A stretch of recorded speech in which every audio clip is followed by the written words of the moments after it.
So welcome to the latest episode of Galify Part Radio, which I believe is episode 143. 143, where we will be discussing the 10th planet. Oh, no, sorry. No. That's what we were supposed to be doing, but instead... We are discussing some of the people we have lost recently in the world of Doctor Who. You have the list of people. The list of people. Yes, I mean, honestly, we need a list. I can't actually remember everybody. What's interesting about this list is not only the people we've lost, but the people we are going to be losing in the near future. Yeah. So, just kidding. Oh, I'll let you read the list since you compiled the list. Well, we have 3 names. I don't know why I'm laughing. This is sad, but it's also happened over a week ago. So, comedy is tragedy plus time.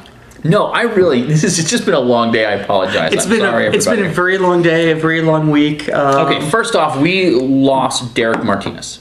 And Derek Martinez was a director on Doctor Who, directed, 26 episodes. I have a list of the episodes. I can't remember them off the top of my head, but he directed Galaxy 4, the one-parter Mission of the Unknown, that's pretty cool. Also, you're going to notice a theme with a lot of these. The 10th Planet, Evil of the Daleks, The Ice Warriors, and Spearhead from Space. Yeah. So he worked with 3 of the original Doctors, quite a few of the lost episodes. Yeah. So never met the man, don't know much about him, but I admire the work I have seen of him. So that is a bummer. So yeah, and hopefully in the future, if we're lucky enough, we might get to see more of his work. Absolutely. Wow, Mission to the Unknown would be really, really cool. Yes. To get that. Yes, it would.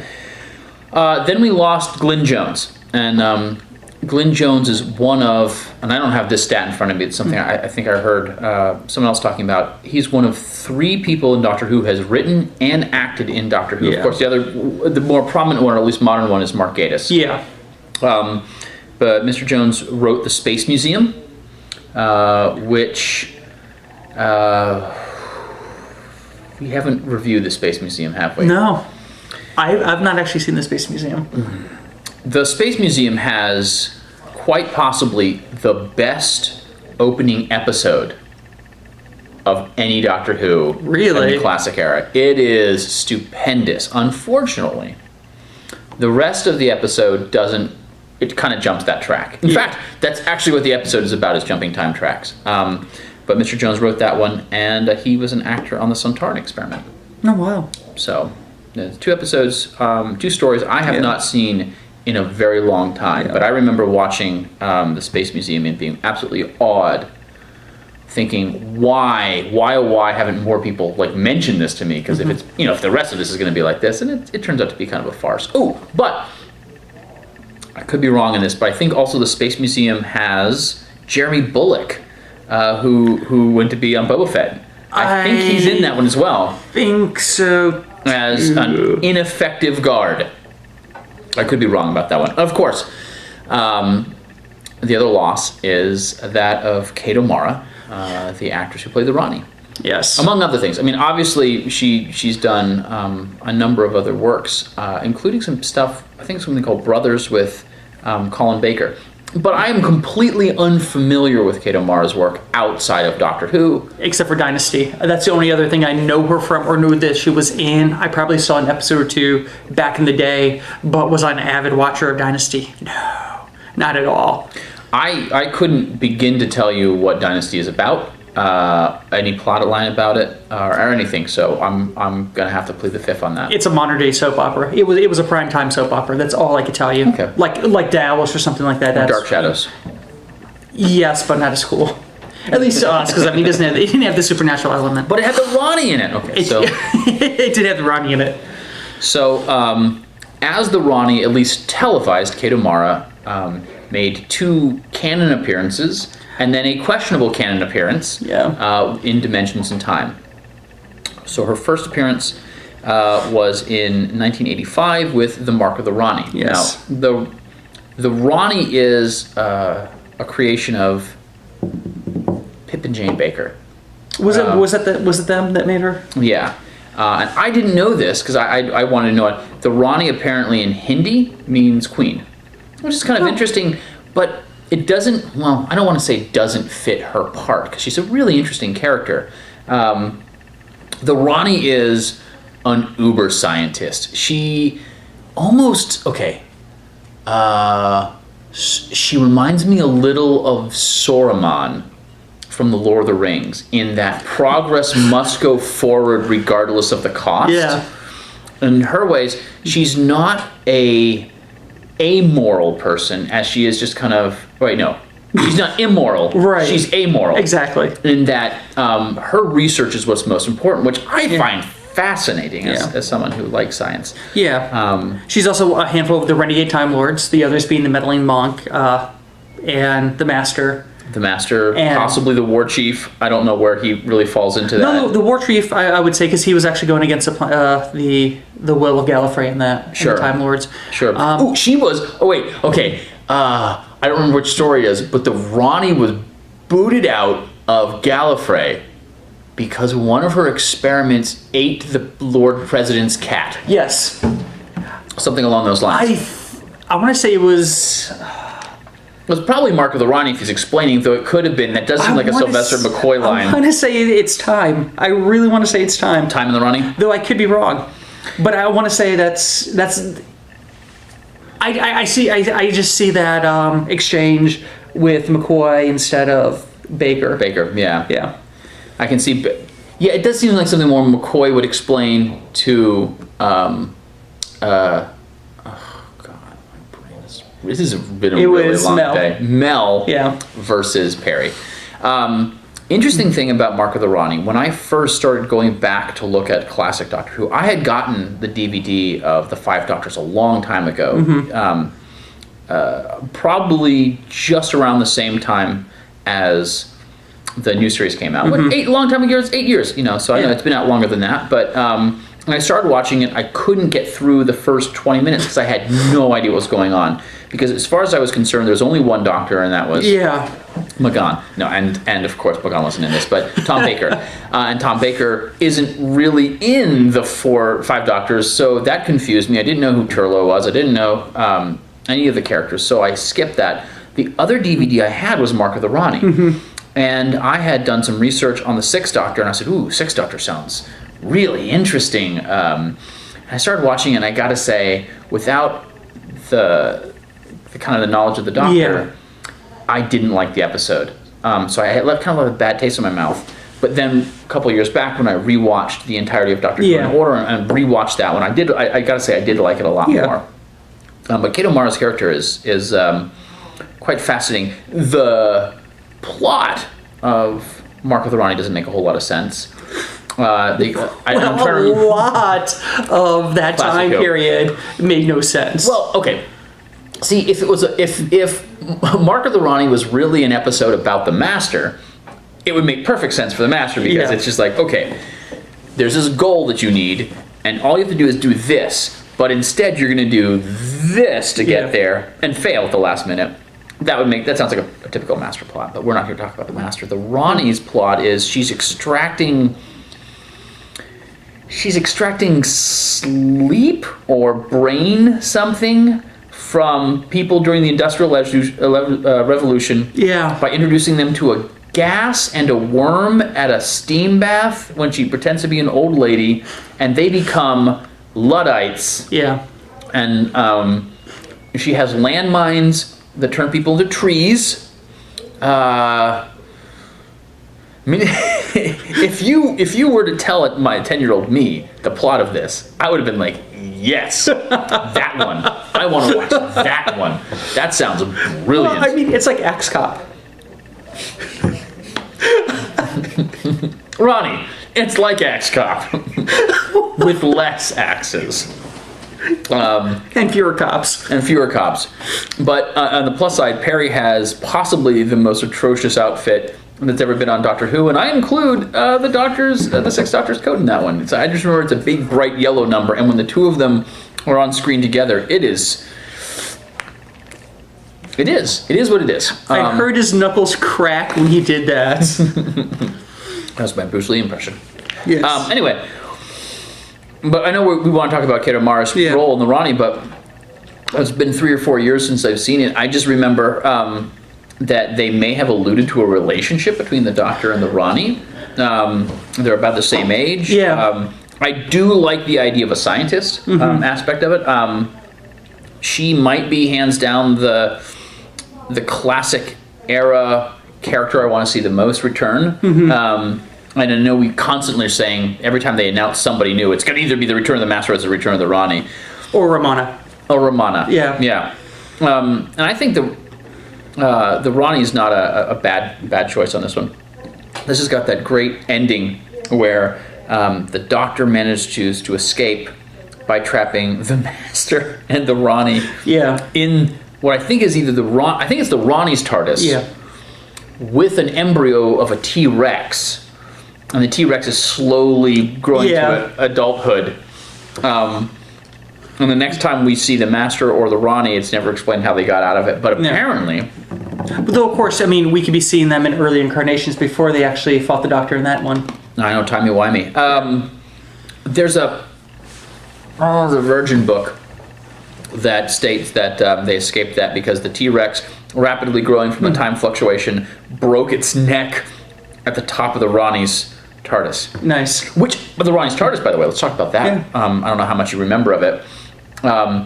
It has a working chameleon circuit. Yes. So she can make it look like a cabinet. Yeah. I remember there being all these little cool jars on pedestals with things like hearts and brains, and I do remember that. Yes. If you put body parts in jars, I'm going to be revealing too much of myself, but that's right. Well, I mean, she was a scientist, and her specialty was biological science. She was, yeah.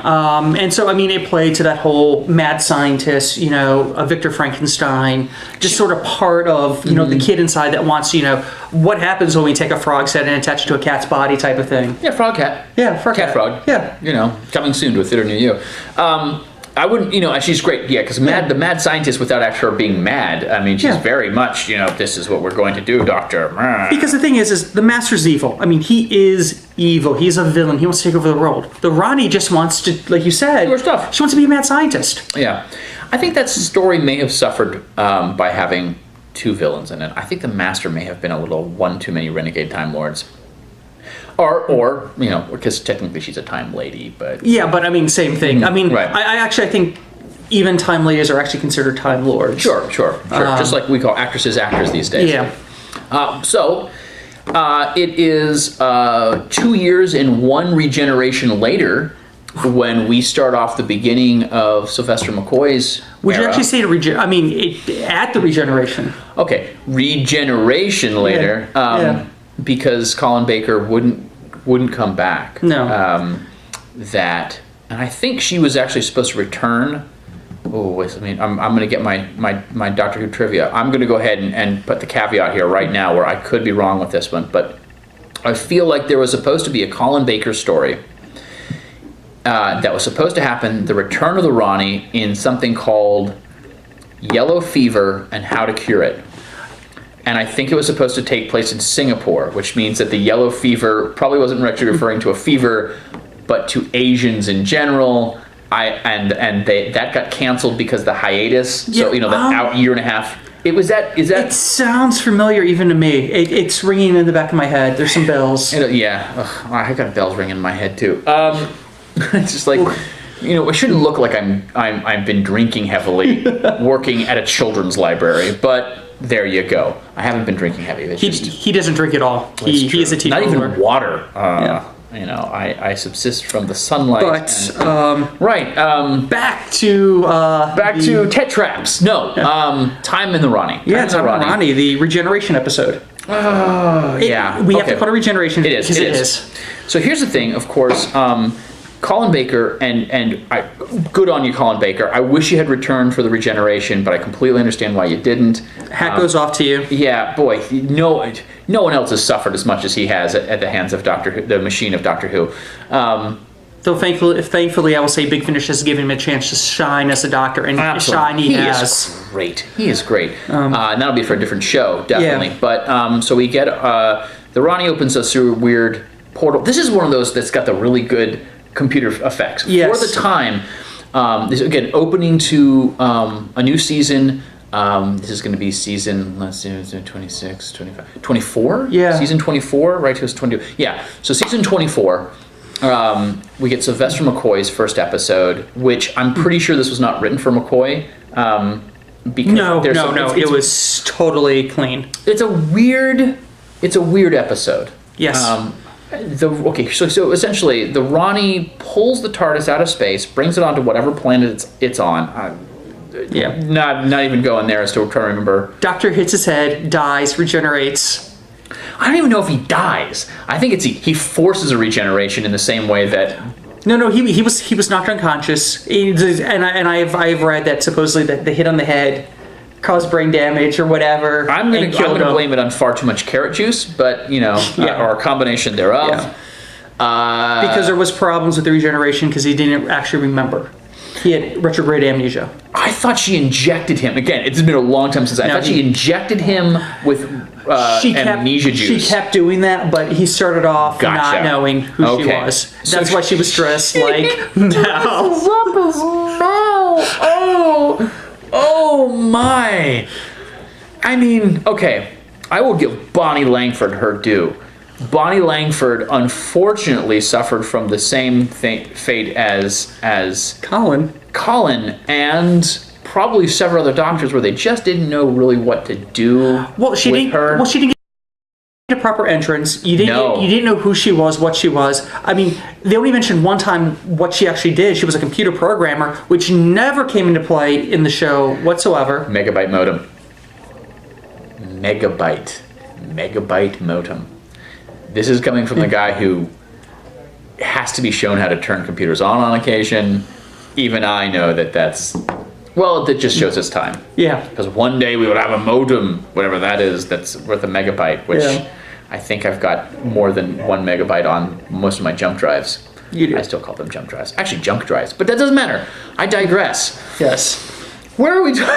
All I can remember is the Tetraps. Because I think the Tetraps are one of my all-time favorite Doctor Who monsters visually. Yeah.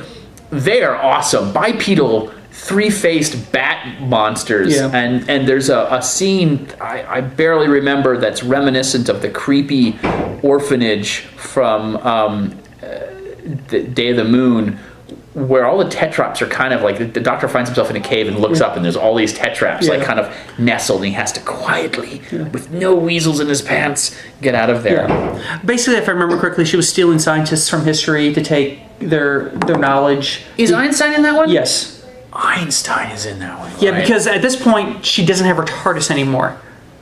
Or we never see it in this episode. Oh, well, that could be explained by the T-Rex then. Yes. Maybe she lost that. But yeah.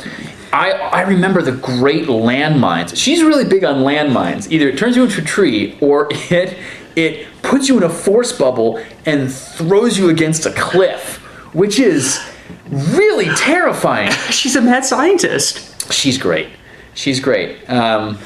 I have only seen both of those episodes. Well, I saw the Rani twice, and I've seen Time of the Rani just once. I didn't get a great impression on either one of them. I remember really liking the idea of the Rani. Yeah, I mean, I think the idea of the Rani is great because it's another Time Lord. It's a villain, but not a villain. Because she's not trying to take over the universe or anything like that. She just wants to she just wants to do her science, and whatever happens. She's a very kooky type of scientist, I think, in that fashion. And I think there's still so much potential there, because honestly, if there was one scientist that would not go to the Time War, or one Time Lord that wouldn't go to the Time War, it would have been her. So that's, I think, one reason why people always hope for her to show back up, because she had no reason to fight the Time War. Or, also, the Time War didn't necessarily destroy Gallifrey, so even if she did fight in it, but I love this idea of fanfic, though. We see in the Day of the Doctor, they've exhausted all the Omega arsenal. Yeah. But wouldn't it be cool if they reached out for the Rani and said, look, we'll give you access to like 1 or 2 items if you will help us, so-and-so, and then brought her back in there, and then she did her own little thing. I mean, that would be absolutely brilliant. Honestly, it's going to be sad that we don't have Kate now to do Big Finish audios, because I think eventually we could have gotten her there to do some. Had she not done one? You're the audio guy. I don't think so. She might have. It's that gray fuzzy area in my head. I would something I'd have to look up. I don't think she did. You've had a long day too. I know. Yeah, I just finished writing a book, literally a book.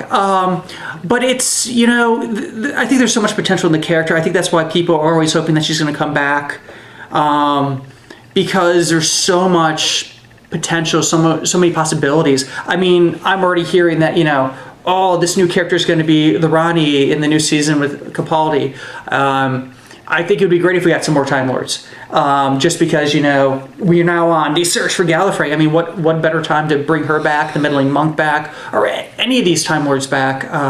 I think it would just add to not only, introducing new generations to these characters in a new way, but, still pay homage to what's come before. Because, I mean, you don't always need to make a new character if you have a really, really good one already here waiting in the rings that has never fully tapped the potential. And I think the Ronnie is one of those characters. And it will be sad that we'll never get a regeneration scene, a proper regeneration scene, if they ever do bring her back from Kate to whatever the new incarnation is. But I mean, we've seen what they could do with CGI, so we could sort of get one, but it won't be the same.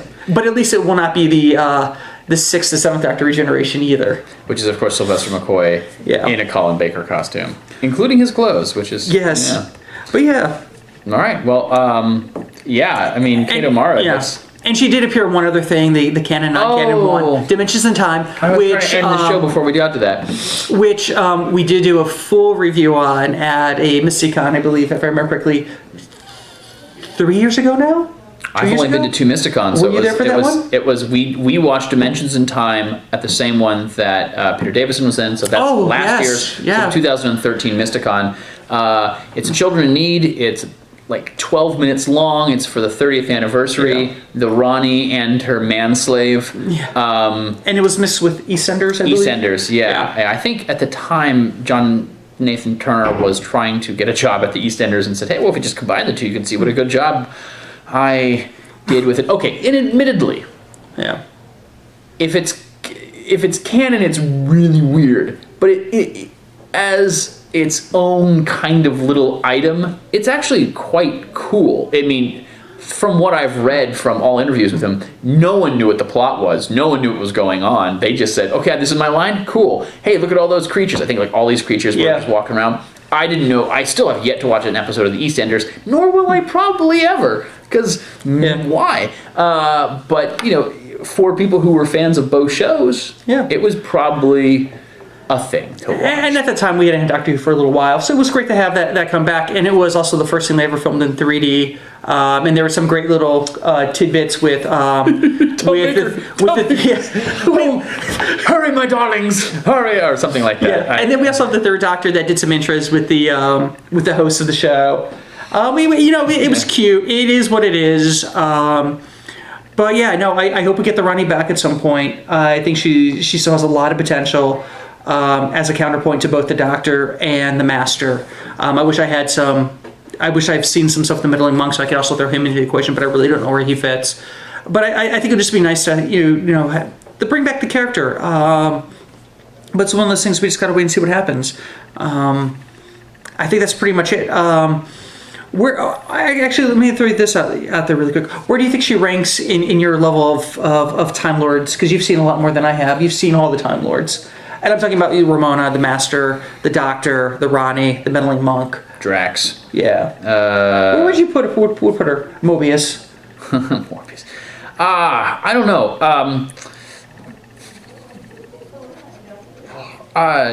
Well, I mean, she's certainly not the bottom of my list, but I think it's she's a cool character, but I'd probably somewhere in the middle. Okay. Yeah, upper middle. So this was our little special to all the people that we lost. I will actually be at GnomeCon this coming weekend, where I'll have a panel of all ladies with me discussing the ladies' perspective on Doctor Who. And after that, we're going to be at Con Carolinas, where we'll be doing a GPR panel and another Doctor Who trivia for prize type thing, which went over really, really well at Mysticon. So we look forward to seeing you there. Anything else that we have upcoming or excited about? I take that as a no. So this is Gallifrey Pirate Radio signing off. Until next time, I'm your host, Davey Beauchamp, and I'm joined by my co-host, Drew Meyer. Remember, next time, episode 144, we'll be discussing the 10th planet and the moon base.